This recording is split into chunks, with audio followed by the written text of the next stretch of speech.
തെരഞ്ഞെടുപ്പ് ഫലം പുറത്തു വരാൻ ഇനി കഷ്ടിച്ച് 6 ദിവസങ്ങൾ ബാക്കിയുള്ളപ്പോൾ ബി ജെ പിക്ക് എത്ര സീറ്റുകൾ നേടാൻ കഴിയുമെന്നുള്ള ചർച്ചകൾ ഒളിഞ്ഞും തെളിഞ്ഞും സമൂഹത്തിൽ നടക്കുകയാണ്. പലരും 5 സീറ്റ് എന്ന് പറയുന്നു, ചിലരൊക്കെ 3 സീറ്റ് എന്ന് പറയുന്നു, ചിലരൊക്കെ സീറ്റ് കിട്ടില്ല എന്ന് പറയുന്നു. അങ്ങനെ പല തരത്തിലുള്ള വാദമുഖങ്ങൾ ഈ വിഷയത്തിൽ കേരളത്തിൽ പ്രതിധ്വനിച്ചുകൊണ്ടിരിക്കുകയാണ്. പക്ഷേ നേമത്തും കഴക്കൂട്ടത്തും തങ്ങൾ 2 സീറ്റ് നേടുമെന്നാണ് ബി ജെ പിയിലെ ചില മുതിർന്ന നേതാക്കൾ പറയുന്നത്. പക്ഷേ അപ്പോഴും പാലക്കാടിനെ വളരെ ബോധപൂർവം മാറ്റി നിർത്താൻ അവർ ശ്രമിക്കുന്നുണ്ട് എന്നുള്ളതാണ്. പാലക്കാടിനെ സംബന്ധിച്ചിടത്തോളം കേരളത്തിലെ ഏറ്റവും ജനപ്രീതിയുള്ള ഒരു ബി ജെ പി നേതാവാണ്, ഒരു വനിതാ നേതാവാണ് അവിടെ NDA സ്ഥാനാർത്ഥിയായിരിക്കുന്നത് ശ്രീമതി ശോഭാ സുരേന്ദ്രൻ. അവിടെ ശക്തനായിട്ടുള്ള മറ്റൊരു സ്ഥാനാർത്ഥി എന്ന് പറഞ്ഞാൽ തീർത്തും പുതുമുഖമായ UDF സ്ഥാനാർത്ഥി രമേഷ് പിഷാരടി. രമേഷ് പിഷാരടിയെ സംബന്ധിച്ചിടത്തോളം അദ്ദേഹത്തിന് സദസ്സിനെ കയ്യിലെടുക്കാനുള്ള ഒരു കഴിവുണ്ട്. അതുകൊണ്ട് തന്നെ അദ്ദേഹം സദസ്സിനെ കയ്യിലെടുക്കാനും ഒക്കെ വളരെ സമർത്ഥനാണ് എന്നു കരുതി യാതൊരു പ്രവർത്തന പാരമ്പര്യവുമില്ലാത്ത രമേഷ് പിഷാരടിയെ അവിടെ വിജയിപ്പിക്കാൻ സാധ്യതയുണ്ട് എന്ന് ഞാൻ കരുതുന്നില്ല. പിന്നെയുള്ളത് ഇടതുപക്ഷ സ്വതന്ത്ര സ്ഥാനാർത്ഥിയാണ്. അദ്ദേഹത്തിന് തീർത്തും അവിടെ വിജയസാധ്യത ഇല്ല. ആ ഒരു അവസ്ഥയിൽ ഈ ബി ജെ പിയിലെ മുതിർന്ന നേതാക്കൾ പോലും ശോഭാ സുരേന്ദ്രൻ എന്നുള്ള ഒരു പേര് ബോധപൂർവം ഒഴിവാക്കുമ്പോൾ ശോഭാ സുരേന്ദ്രനെ തോൽപ്പിക്കാൻ ബി ജെ പിയിൽ തന്നെ വലിയൊരു വിഭാഗം പ്രവർത്തിക്കുന്നുണ്ട് എന്നുള്ളതാണ് അതിൻ്റെ അർത്ഥം. ഇനി ബി ജെ പിക്ക് ഇവിടെ സീറ്റ് കിട്ടുമോ ഇല്ലയോ എന്നുള്ള കാര്യം ഒരുപക്ഷെ എൻ്റെ ഒരു അഭിപ്രായത്തിൽ ഒരു 3 സീറ്റ് വരെ ഒരുപക്ഷെ ബി ജെ പി നേടിയേക്കാം. അങ്ങനെയാണെങ്കിൽ അത് നേമവും കഴക്കൂട്ടവും പാലക്കാടും തന്നെയായിരിക്കും. ആ ഒരു 3 സീറ്റ് എൻ്റെ ഒരു എളിയ അറിവ് വെച്ച് ഞാൻ കണക്ക് കൂട്ടി എടുക്കുന്നതാണ്. പാലക്കാട്ടെ തെരഞ്ഞെടുപ്പ് പ്രചാരണം ഞാൻ നേരിട്ട് കണ്ടിട്ടുള്ളതാണ്. അവിടെ ഞാൻ മനസ്സിലാക്കിയ ഒരു കാര്യം, ചെറിയ ഒരു വിഭാഗം, വളരെ തുച്ഛമായിട്ടുള്ള ചിലർ അവിടെ ഈ പാർട്ടി പ്രവർത്തകർക്കുള്ളിൽ തന്നെ നുഴഞ്ഞുകയറി ശോഭാ സുരേന്ദ്രന് അവമതിപ്പുണ്ടാക്കുവാനും അവരെ തോൽപ്പിക്കാനുമുള്ള പല ശ്രമങ്ങളും ആരുടെയോ നിർദ്ദേശപ്രകാരം നടത്തുകയാണ് എന്നുള്ളതാണ്. അവിടെ അവർക്കൊരിക്കലും ഈ സാധാരണക്കാരായ ഈ വ്യക്തികൾക്കൊരിക്കലും ശോഭാ സുരേന്ദ്രനോട് ഒരു വെറുപ്പോ അകൽച്ചയോ ഒന്നും തോന്നേണ്ട കാര്യമില്ല. പക്ഷേ അവരൊക്കെ മറ്റാരുടെയോ ചട്ടുകങ്ങളായി പ്രവർത്തിക്കുകയാണ് എന്നാണ് ഞാൻ മനസ്സിലാക്കിയത്. അത് അവിടെ കണ്ട പല കാര്യങ്ങളും എന്നെ ബോധ്യപ്പെടുത്തിയതുമാണ്. എന്തായാലും അതവിടെ നിൽക്കട്ടെ. എന്തായാലും 4-ാം തീയതി കഴിയുമ്പോൾ അവിടെ മാറ്റമുണ്ടാകുമോ, ആരവിടെ വിജയിക്കും എന്നുള്ള കാര്യം നമുക്ക് അറിയാം. പക്ഷേ ബി ജെ പിക്ക് ഇപ്പോഴത്തെ അവസ്ഥയിൽ എത്ര സീറ്റ് കിട്ടും എന്നുള്ളത് ചോദ്യത്തിന് അവിടെ പ്രസക്തിയുണ്ടോ ഇല്ലയോ എന്നുള്ളതല്ല വിഷയം. സാധാരണക്കാരനെ സംബന്ധിച്ചിടത്തോളം ഇവിടെ ഒരു ബോധ്യമുണ്ട്. ആ ബോധ്യം എന്താണെന്ന് വെച്ചാൽ കേരളം ഏറ്റവും അധികം വെറുക്കുന്ന ഒരു നേതാവാണ് മുഖ്യമന്ത്രി പിണറായി വിജയൻ. അത് അദ്ദേഹത്തിൻ്റെ കയ്യിലിരിപ്പ് കൊണ്ട് തന്നെയാണ്. അതുകൊണ്ട് തന്നെ വളരെ ശക്തമായിട്ടുള്ള പിണറായി വിരുദ്ധ വികാരമാണ് ഈ കഴിഞ്ഞ തെരഞ്ഞെടുപ്പിൽ പ്രതിഫലിച്ചത്. സർക്കാർ ഒരു ഭരണവിരുദ്ധ വികാരം എന്നതിലുപരി പിണറായി വിരുദ്ധ വികാരം എന്നുള്ളൊരു വാക്കിന് പ്രചാരണം കിട്ടുകയും അത് സാധാരണക്കാരായ ജനങ്ങൾ അത് ഏറ്റെടുക്കുകയും അവർ ചരിത്രത്തിൽ ആദ്യമായി 35 കൊല്ലത്തിന് ശേഷം ഏറ്റവും കനത്തൊരു പോളിംഗ് നടത്തി അതിലൊക്കെ അവർ രേഖപ്പെടുത്തുകയും ചെയ്തു. അത് പിണറായി വിജയനോടുള്ള ഒരു വെറുപ്പിൻ്റെ സൂചനയാണ്. അപ്പോൾ പിണറായി വിജയനെ സംബന്ധിച്ചിടത്തോളം പിണറായി വിജയനെ സംരക്ഷിക്കുന്നത് കേന്ദ്ര BJP നേതൃത്വമാണ്, കേന്ദ്ര സർക്കാരാണ് എന്നുള്ള ഒരു ബോധ്യം, അത് ശരിയോ തെറ്റോ എന്നറിയില്ല, ആ ഒരു ബോധ്യം കേരളത്തിലെ സാധാരണക്കാരായ ജനങ്ങളുടെ മനസ്സിലുണ്ട്.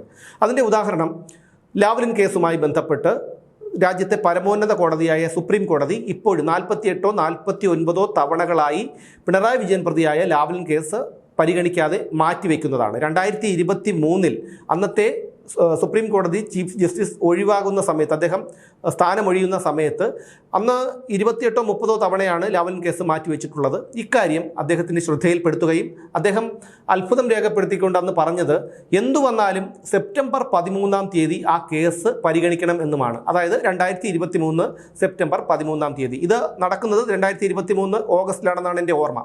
പക്ഷേ 2023 കഴിഞ്ഞു, 24 കഴിഞ്ഞു, 25 കഴിഞ്ഞു, 26 സെപ്റ്റംബർ ആകാൻ ഇനി 3 മാസങ്ങൾ മാത്രമാണുള്ളത്. ഇതുവരെ ലാവ്ലിൻ കേസ് സുപ്രീം കോടതി പരിഗണിച്ചിട്ടില്ല.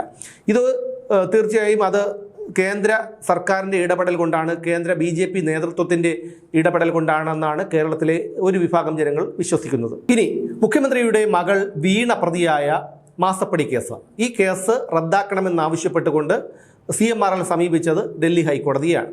ഡൽഹി ഹൈക്കോടതി 25 തവണയാണ് ഈ കേസ് മാറ്റിവെച്ചത്. പക്ഷേ കേരളത്തിലെ ഒരു മാധ്യമങ്ങളും ഈ കാര്യം റിപ്പോർട്ട് ചെയ്തില്ല. അതിനുശേഷം SFIയുടെ അഡ്വക്കേറ്റ് ഇത്തരത്തിൽ ഈ കേസ് പരിഗണിക്കുന്നില്ല എന്നുള്ള കാര്യം കോടതിയുടെ ശ്രദ്ധയിൽപ്പെടുത്തി. അടുത്ത ഒരു ഡേറ്റിന് കേസ് കൃത്യമായി പരിഗണിക്കുമെന്നുള്ള ഒരു ഉറപ്പ് കോടതി നൽകി. പക്ഷേ അന്ന് SFIOയുടെ അഡ്വക്കേറ്റ് ഹാജരായില്ല, പകരം വീണ വിജയൻ്റെ അഡ്വക്കേറ്റ് അവിടെ ഹാജരായി. അങ്ങനെ വന്നപ്പോൾ അതും എന്തുകൊണ്ടാണ് കേന്ദ്ര ഏജൻസിയായ SFIOയുടെ അഡ്വക്കേറ്റ് അവിടെ അന്ന് ഹാജരാകാത്തത് എന്നുള്ളൊരു ചോദ്യം ഉയർന്നു. അതെന്തിനു വേണ്ടിയാണെന്നുള്ള കാര്യം നമുക്ക് എല്ലാവർക്കും അരിയാഹാരം കഴിക്കുന്ന ആർക്കായാലും അറിയാം. അതുകൊണ്ട് പിണറായി വിജയനെ സംരക്ഷിക്കുന്നത് കേന്ദ്ര സർക്കാരാണ്, ദേശീയ BJPയുടെ നേതൃത്വമാണ് എന്നൊക്കെ ഉള്ള ഒരു ധാരണ കേരളത്തിലെ സാധാരണക്കാരായ വോട്ടുകുത്തൽ നികുതി ഒടുക്കൽ യന്ത്രങ്ങളായ സാധാരണക്കാരായ ജനങ്ങളുടെ തലച്ചോറിനകത്ത് ഉണ്ട്. അതുകൊണ്ട് തന്നെ BJPക്ക് വോട്ട് ചെയ്യണം എന്നാഗ്രഹിക്കുന്ന BJPയുടെ സാധാരണ അനുഭാവികൾ പോലും BJPക്ക് വോട്ട് ചെയ്യാതെ മാറ്റി വോട്ട് ചെയ്ത സംഭവങ്ങൾ ഉണ്ടായിട്ടുണ്ട്. അത് പലരും വ്യക്തിപരമായി സംസാരിച്ചതിൽ നിന്ന് നമുക്ക് മനസ്സിലാക്കാൻ കഴിഞ്ഞിട്ടുള്ളതാണ്. ഡൽഹിയിൽ അരവിന്ദ് കെജ്രിവാളും മനീഷ് സിസോദിയയും ജയിലിലായി, ജാർഖണ്ഡിൽ ഹേമന്ത് സോറൻ ജയിലിലായി. ഇവരെയൊക്കെ വെച്ച് താരതമ്യപ്പെടുത്തുമ്പോൾ പിണറായി വിജയൻ ചെയ്തു കൂട്ടിയിട്ടുള്ള അത്തരം അഴിമതികളും അദ്ദേഹത്തിനെതിരെ ഉയർന്ന ആരോപണങ്ങളുമൊക്കെ വളരെ വലുതാണ്. അങ്ങനെ വരുമ്പോൾ പിണറായി വിജയന് ജയിലിലേക്കുള്ള പാത വളരെ സുഗമമായിരുന്നു. പക്ഷേ BJPയുടെ ദേശീയ നേതൃത്വം അല്ലെങ്കിൽ കേന്ദ്ര സർക്കാർ ഇദ്ദേഹത്തെ സംരക്ഷിക്കുന്നു എന്നുള്ള ഒരു ബോധ്യം ഇതോടുകൂടിയാണ് ജനങ്ങൾക്കുണ്ടായത്. പിണറായി വിജയനെ ഏതെങ്കിലും ഒരു കേസിൽ, അദ്ദേഹത്തിന് അറസ്റ്റിലാകാൻ പാകത്തുള്ള ഏതെങ്കിലും ഒരു കേസിൽ അദ്ദേഹത്തെ പിടിച്ച് അകത്തിട്ടാൽ മതി, എന്നിട്ട് ഒരു ചുവരെഴുത്ത് പോലും നടത്താതെ കയ്യും കെട്ടി നോക്കി നിന്നാൽ പോലും BJPക്ക് കേരളത്തിൽ 5 സീറ്റുകൾ ലഭിക്കുമായിരുന്നു. പക്ഷേ ഇത്തരം ഈ ഒരു അവസ്ഥയിൽ, കാരണം പിണറായി വിജയനെ വീണ്ടും ഒരിക്കൽ കൂടി അധികാരത്തിൽ കൊണ്ടുവന്ന് കോൺഗ്രസിനെ ഇല്ലായ്മ ചെയ്യണമെന്നും അടുത്ത 5 വർഷത്തിനുള്ളിൽ ഭരണം പിടിക്കണമെന്നും അല്ലെങ്കിൽ പ്രതിപക്ഷത്ത് എങ്കിലും ആകണമെന്നുമുള്ള ഒരു പ്രതീക്ഷയോടുകൂടിയാണ് പിണറായി വിജയനെ BJP സംരക്ഷിച്ചത് എന്നുള്ള ഒരു ബോധ്യവും ജനങ്ങൾക്കുണ്ട്. ഇതെല്ലാം ജനങ്ങളെ BJPക്ക് വോട്ട് ചെയ്യുന്നതിൽ നിന്ന് വലിയൊരു വിഭാഗത്തെ പിന്തിരിപ്പിച്ചിട്ടുണ്ട് എന്നുള്ള കാര്യം സത്യമാണ്.